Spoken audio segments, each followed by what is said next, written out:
Good. So we've got Mr. Murphy here, um, and our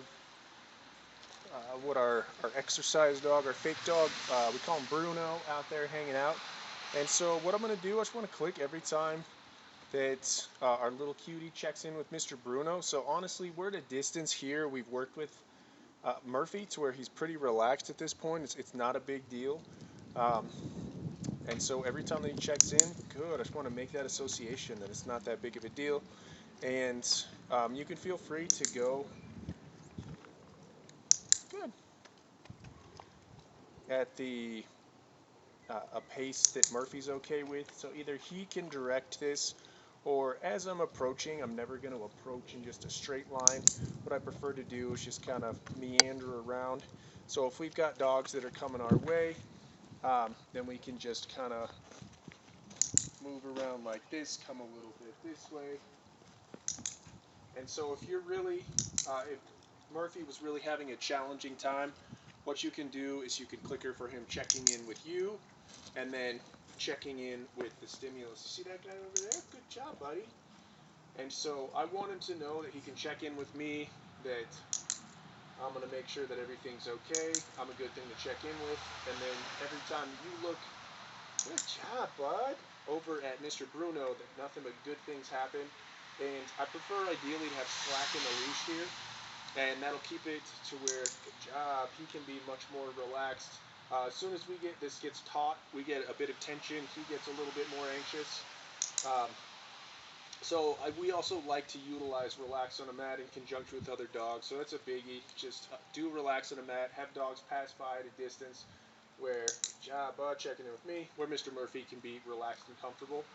So we'll see if he'll check back in. Good. And when he checks back in, you can tell it's nothing. Good job. Too concerning for him. He doesn't have any real, good job, concerned body language. So we would just kind of move over this way a little bit. Out of frame. Let's come back this way. Check in. Good job.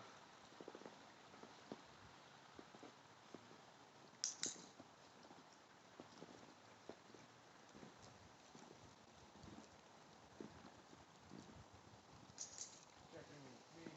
Good. Checking in with Bruno.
So you'll notice that he did an excellent job. He could just briefly check in with Mr. Bruno and then look back at me. It wasn't anything that was uh, created a bunch of tension or anxiety in him.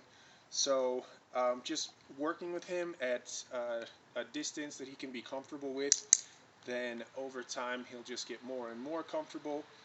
Um,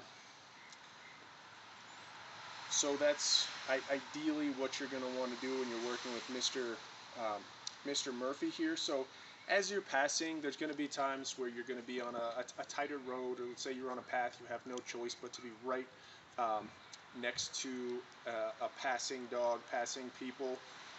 If you want him to stay nice and relaxed, I'll even do a thing where I'll just kind of crumble a bunch of treats, um, or really one treat rather. Just take one treat, maybe two, crumble them up to where it seems like a bunch of treats, and just keep crumbling it in front of his face as we move on past the dog.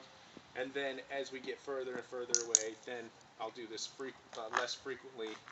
And every time he checks in, as we're about 15, 20 feet away, I'll give him a click and a treat for him looking at the dog.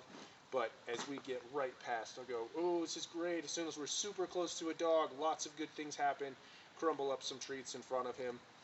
So he realizes that as soon as we get really close, this is when the really good stuff happens. It'll really decrease that anxiety. So if he realizes, oh, every time that I pass a dog, nothing but treats come my way, he'll start to realize, oh, this is um, nothing to be concerned about, just something that is a very positive experience. So he's done an excellent job with Mr. Bruno, and was quite concerned with him initially, which is great. Um, just in that he's definitely made a lot of progress and done a great job. So excellent job, Mr. Murphy.